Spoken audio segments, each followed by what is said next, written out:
You ask Tiger to solve. This deals with linear equations with one unknown. The final result is p equals 8. Let's solve it step by step. Group all p terms on the left side of the equation. Add 9p to both sides.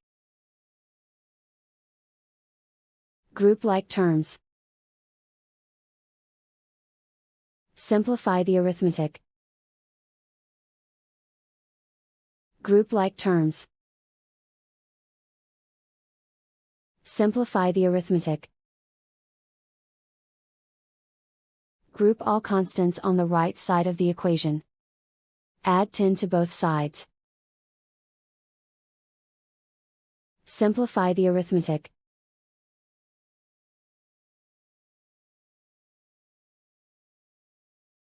Isolate the p. Divide both sides by 2.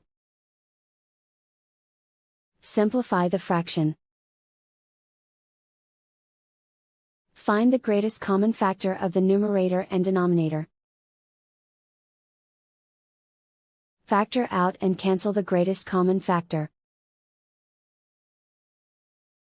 And so the final result is p equals 8.